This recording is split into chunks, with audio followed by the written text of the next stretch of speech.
Hey, and welcome to Matt and Jess TV. I'm Matt Roast here with Jessica Bun Bun, and this is our Before Season 1, Episode 3 reaction and review.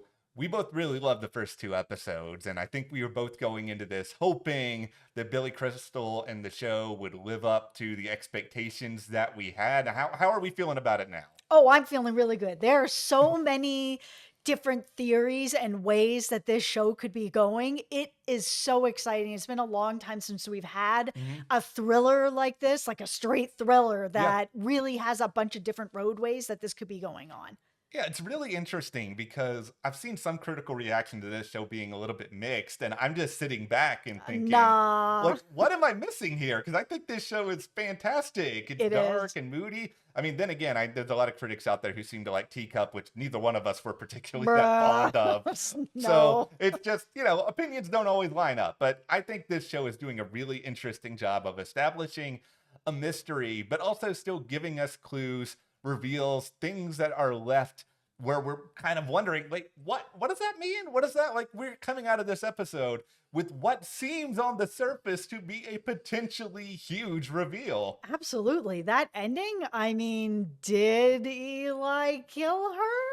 I don't know. We'll get into that. But before Yeah. we do, hit that subscribe button because we're going to be here every week talking about Before Yes. and everything that's going on the show, all the theories and fun stuff with it. We're also covering From here at the channel. Mhm. And coming up, we're going to be covering Silo and Dexter's coming up as well. So hit that subscribe button. It really helps Matt and I here at the channel. Thank you. And you guys can support us further by joining our Patreon. We've got a link in the description below. And over there right now, we are exclusively in the midst of The Penguin, which is on HBO and Max. And moving forward into further November, we have Dune Prophecy coming to HBO and Landman coming to Paramount Plus. There's a lot of fun Patreon stuff happening. Thank you so much to everybody for your support. Okay, my tinfoil hat's on. Okay, we're going to need a lot of tinfoil this video, guys. This kid sounds exactly like you. That's what is said to Eli by Jackson. Yeah. Are Noah and Eli the same person? Oh. Because listening to the voice recording where Noah is saying, I can't take much more of this, you do hear both of them. Yeah. Both of them. You hear an adult and you hear Noah, and it sounds like both of them. So when he was like, oh, this kid sounds exactly like you, I'm like, yeah, he really does. And then later we have this whole scene where Noah has drowned in his dreams. And with everything that's going on with the water and, the loss of Lynn and the bathtub and the pool and everything that's going on. And now you have Noah is drowning in his sleep with a cup of water beside his bed. I feel like these are two different timelines and that this is the same person. Hold on, my brain has been broken. Yeah, it feels like I'm watching This Is Us or something like that, where it's like I've got one timeline where one thing's happening and one timeline something else is happening, where Noah and Eli are the same person, but it's more like it's in his head at this point. Well, there are huge chunks of this show where Noah and Eli are alone together. And I think that's pretty important for whatever theory you have out there, because a lot of things could just be explained by perspective. And these scenes that include Noah and Eli and someone else, who's to say that's, quote unquote, the real Noah or the Noah that Eli is seeing? The other thing is that whenever you see Eli or you see Noah, you hear either water dripping or waves or just water pouring, both of them. I did not realize that Noah and Eli sounded the same until this episode really brought that to light. Like that was the biggest, I guess, real revelation I had. I'm still, other than you saying your theory right now, I've been really struggling to wrap my head around it. Yeah, I think they're the same person. Either they're the same person on these different timelines, or he's having sort of this disassociative moment. They've brought this up on the show twice now, that maybe he's talking to himself as a kid of something else that happened to him as a kid that's being brought back around now because of what has happened to Lynn. Maybe something happened to him as a kid at this barn with water, and now here we are again, water. He's had another big loss. Okay, here's, I think, where I'm going with this right now. And tinfoil hat's already on. So, Yeah, they're on. Okay. Things are really, really crazy. Obviously, that part of it is clear. Now, I do think there is there's certainly some credibility to the idea that these two are the same person. Oh, well, thank you. I'm gonna go along the lines here that even if they are different people, they Mhm, have a mhm, very mhm, shared experience mhm, of something that has brought the two of them together. And mhm. first and foremost, I do not think that Eli killed Lynn. Like, I don't think that's the case. They're not going to reveal that in episode 3 and then have that be the end of this. See, if we already know what really happened here, I'm going to be really, really mad. I'll be okay if the journey pays off. Like sometimes it's okay to know who the killer is and what has happened, but then you kind of go along the journey to figure out, like, well, how did he get here? Well, the key word that you said, and we've talked about this before, is dissociate. And I think Yes. that's really important behind what actually happened here. I don't think that Lynn died in the bathtub. I think that Lynn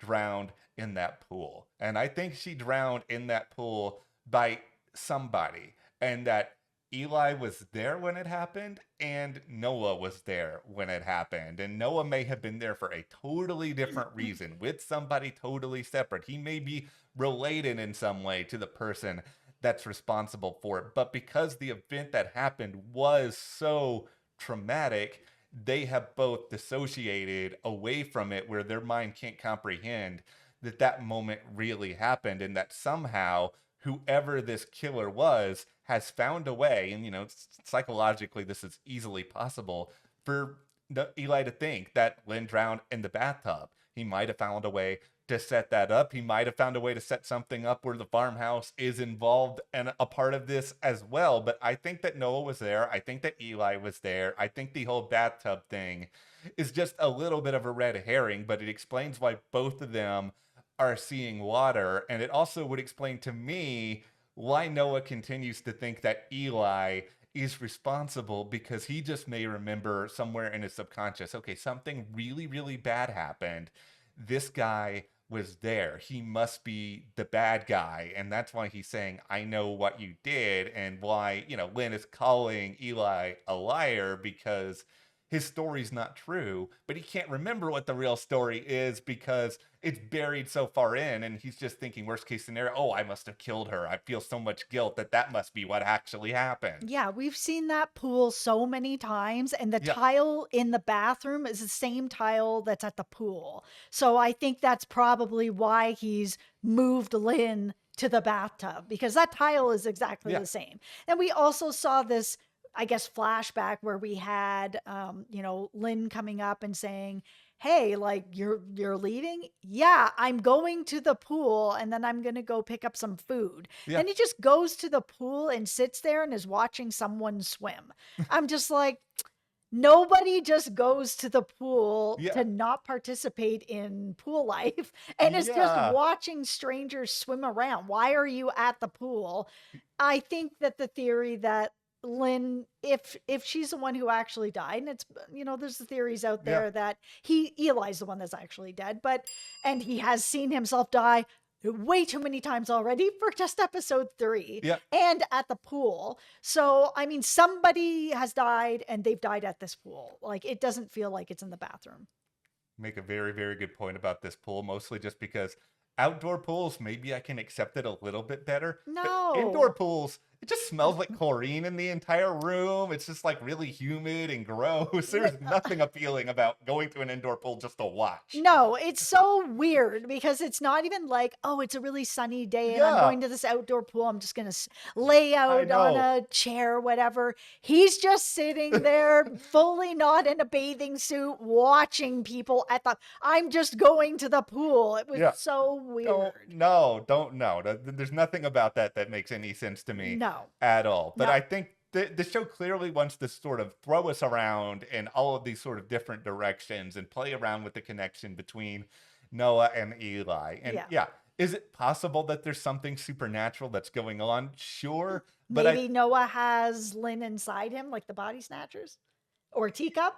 that it's crazy. It's the teacup crossover that we never wanted. It is really funny you say that though, because there was a split second when I was watching that where I was like, oh, maybe this is Lynn, and Yeah. it's like Lynn's voice. It's not. it's not out of the realm of possibility. No, It's just because this show could be playing around with something like that where there's some transference. no, for sure. We also saw him, speaking Dutch, which is Yeah. something he doesn't know. So is it possible that that could be a thing? Sure. We don't know that this show isn't supernatural. Well, no, we don't know anything, honestly, at this point. Like, the biggest things we know are just that nobody really seems to understand Noah's origins. Nobody really seems to understand exactly what happened to him. Everybody is trying to care for him, but really, the only person that can speak to him is Eli. But the problem there is that Noah thinks Eli did something really bad, so there's this inherent sort of fear that's coming through all of that. But is that just fear that Eli is projecting onto himself? Because I think he is afraid of himself, and he's afraid of what he may or may not have done that he can't recognize. The one thing I keep getting stuck on is this whole thing that Noah was drowning in his dream and that all that was there was a cup of water and that nobody at the hospital Yeah. can explain it because it's unexplainable. So it does only leave me with a couple of options, which is that Noah isn't alive, that Mhm. Noah and Eli are the same person, and that he's envisioning himself as a kid and this other traumatic thing that he saw as a kid that had to do with water as well, and that's why that's happening. He's just kind of like himself as a kid drowning sort of thing, or it has to be something supernatural. You're not going to drown in a dream The unless you're on From.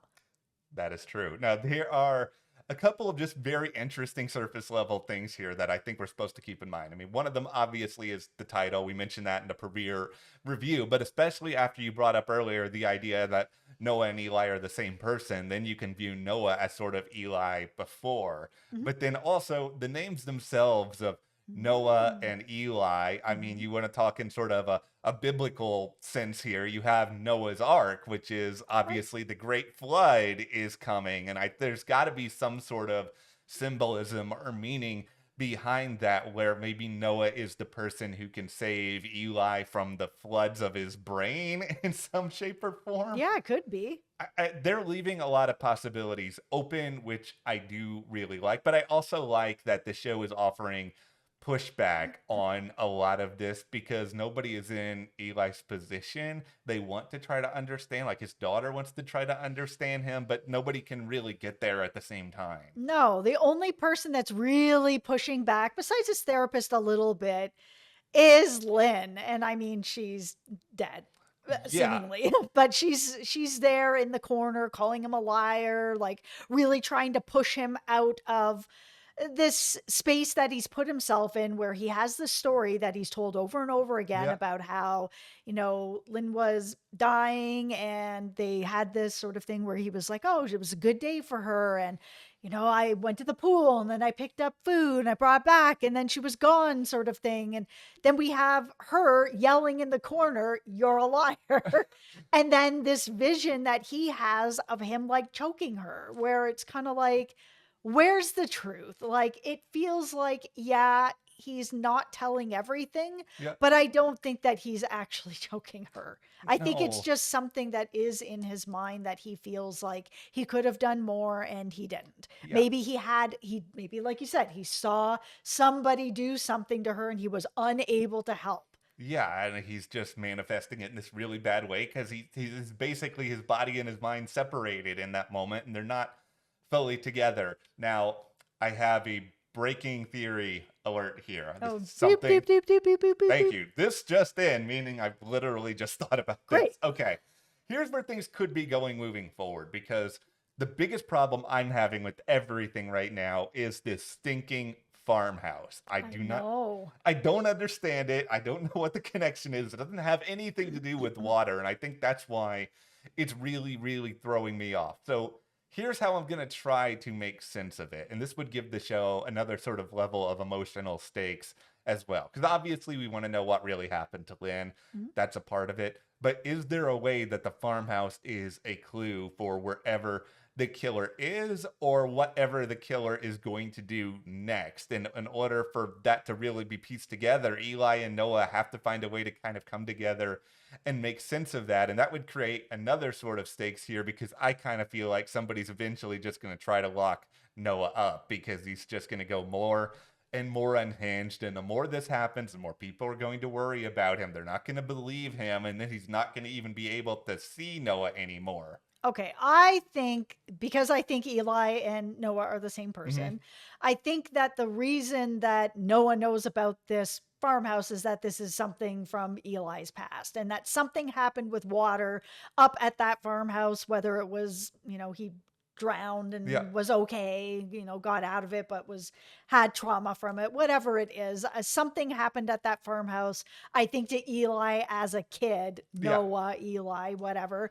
And now as an adult, now that something has happened to his wife, also with water, probably at the pool, Mm-hmm. makes the most sense. Then Noah has come back into his life where it's like, man, yeah, I just randomly found this picture of this farmhouse, but here you got Noah who's drawing it over and over again from memory. Yeah. And it's startling that that can happen. And it's a sign that either it's been really described or he's been there or he was there. They are And the same person. well, here's Same person. the other funny thing about this is that, and I don't know if you've done this. I don't know if you guys watching have done this. I often get confused talking about Noah or Eli. Even while I'm doing these videos, I'll catch myself like mentally slipping up because I'll want to call Noah Eli and vice versa. I don't know what that is. Is that just me? I can't say. Yeah. But it does feel like that even with the names, obviously the voices, there is something about the two of them that make us want to feel like either they're the same in terms of body and history, or they're the same in terms of experience. And that's what makes this show so interesting to me. I just think that they gave away so much when they said this kid sounds exactly like you. The minute that he said that, I was like, oh, it all started to just click together. And if that's how they reveal it, like that to me is a reveal that I'm really cool with, Yeah. because the whole, oh, he obviously killed his wife. Like that's just so predictable. It's so Yeah. every other show out there. And I don't want them to go in that direction so strongly that I'm really afraid that they will. Well, maybe the people who have the critics out there that don't like the show, maybe that's what's happening. Maybe, or maybe you However, guys, if they tell a good story and that's, he is the killer, but it's yeah. the journey, right? Like it's how you get to this reveal. I just hope that every episode from here on out has as much content packed into them. Like this isn't a super long show, Mhm. but I'm coming out of every episode feeling like I've learned something more. And yes, we're seeing a lot of, oh, here's another bad dream from Noah. Here's another one, but it feels like there's something new in most of them. So it doesn't just feel like we're playing the hits here in episode 3. No, I think they're giving us a little more, a little more, a little more each episode. This has been a real gem of a show so far. Well, let's just cross our fingers, hope that it keeps going. But for now, that's what we got on Before Season 1, Episode 3. So be sure to hit that subscribe button so you guys don't miss any other coverage of this season so far. And you can support us further by joining our Patreon. We have that link in the description where we talk exclusively all about the Penguin and good old Oz Cobb. You do not want to miss that. And thank you so much to our patrons for your support. And we'll see you here next time.